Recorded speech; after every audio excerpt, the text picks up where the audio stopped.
মিষ্টি কুমড়ো এইভাবে রান্না করে খেয়ে দেখো, খেতে কিন্তু দারুণ লাগবে। তো হ্যালো বন্ধুরা, তোমরা সবাই কেমন আছো? আশা করি ভালোই আছো, আমিও ভালোই আছি। তো প্রথমে আমি মিষ্টি কুমড়োগুলোকে টুকরো টুকরো করে কেটে নিয়েছি, কেটে নিয়ে ধুয়ে নিয়েছি। তারপর ওভেনের উপর কড়াইটা বসিয়ে দিয়ে কড়াইয়ের মধ্যে মিষ্টি কুমড়োগুলোকে দিয়ে দিলাম, আর দিয়ে দিলাম কিছুটা পরিমাণে জল আর কিছুটা পরিমাণে নুন দিয়ে ঢাকা দিয়ে সেদ্ধ হওয়ার জন্য বসিয়ে দিয়েছি। যতক্ষণে মিষ্টি কুমড়োটা সেদ্ধ হচ্ছে, এদিকে আমি একটা বাটির মধ্যে কিছুটা পরিমাণ মুসুর ডাল নিয়ে নিয়েছি। মুসুর ডালটাকে গরম জল দিয়ে ভিজিয়ে রাখলাম।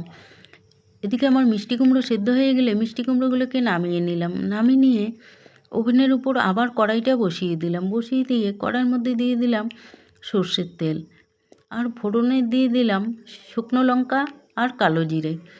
ফোড়নটা একটু লাল হয়ে এলে আমি পেঁয়াজ কুচি করে রেখেছি, পেঁয়াজ কুচিগুলোকে দিয়ে দিলাম। তারপর দিয়ে দিলাম রসুন কুচি, তারপরে দিয়ে দিলাম কাঁচা লঙ্কা কুচি। দিয়ে বেশ কিছুক্ষণ সময় ধরে পেঁয়াজ রসুনগুলোকে লাল লাল করে ভেজে নিয়েছি।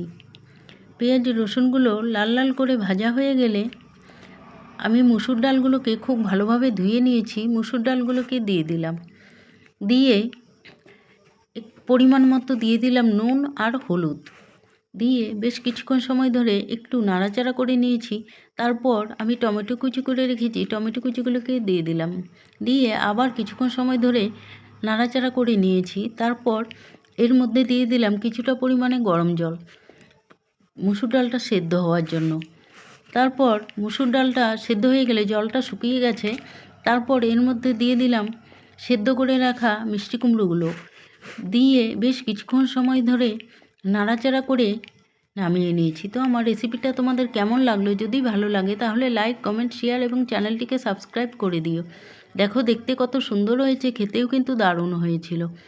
তো পরের দিন দেখা হবে অন্য কোনো ভিডিও নিয়ে। ততক্ষণের জন্য টাটা, সবাই ভালো থেকো।